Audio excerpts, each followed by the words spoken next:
Hello everybody and welcome back to another general flight video. In this video we'll be playing X-plane11, something which I've never actually played on this channel before.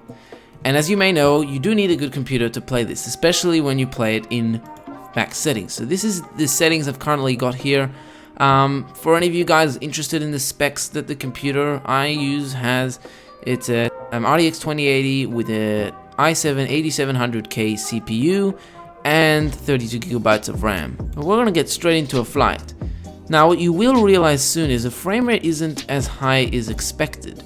Like, it should be a lot higher, but it isn't. Anyway, just before I actually get into this video, I really want to say a huge thank you for 50,000 subscribers, a milestone that I never actually dreamed of achieving when I, let's say, reached 1,000 subscribers. So I'm so grateful to everyone who decided to subscribe to my channel, and we're actually almost at 56,000 at the time of recording, and that's just incredible how we've jumped so much since.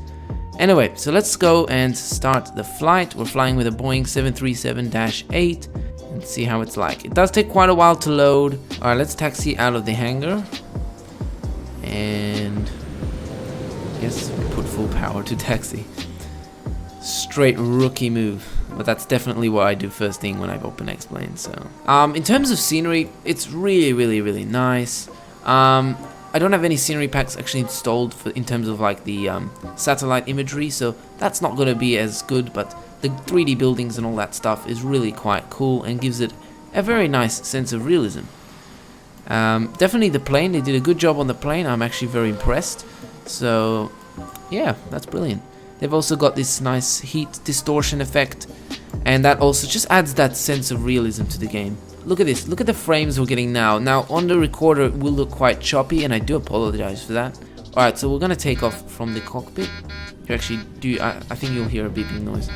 Don't worry about that. I have so many buttons, I have absolutely no clue what they do. I'll try and learn them later on. There's our airport, so we're gonna try and turn around. I will fast forward to when we actually get near the airport and ready for landing.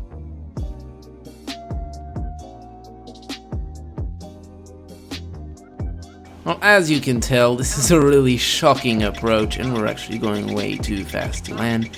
It seems like we're going too fast, so we might want to pull a Sully. It seems quite hard to pull a Sully, to be honest.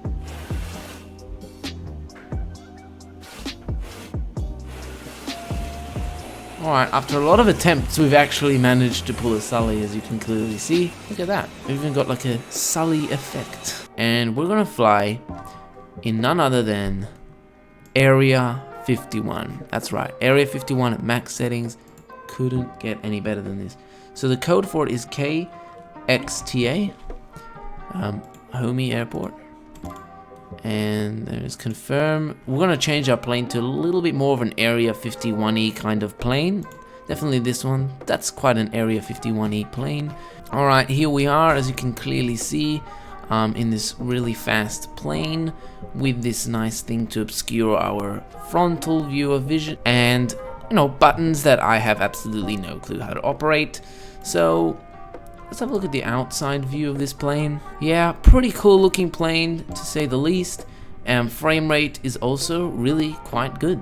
This plane actually has really cool like engine flame animations, you see, like that. Alright, we're taking off. I'm gonna crash if we keep on going like that. Ground's green, definitely matches the alien theme of greenness. Or let's try to do a really fast flyover over Area 51, just to see the aliens and what's going on in the Area 51 area. Oh god, oh god, we're getting very close. I try not to crash into any buildings, even though I know it does absolutely nothing. That's so cool. Let's try and land at this speed. Alright, so as you can clearly see, we successfully landed the plane. It's doing a few somersaults, just normal landing procedure, and just a few flames coming out of it. There was flames coming out of the back before anyway, so it's not much of a big deal. If you enjoyed this video, please don't forget to smash that subscribe button like I smashed this plane into the ground just a second ago. Anyway, I'll see you next time. Goodbye. bye.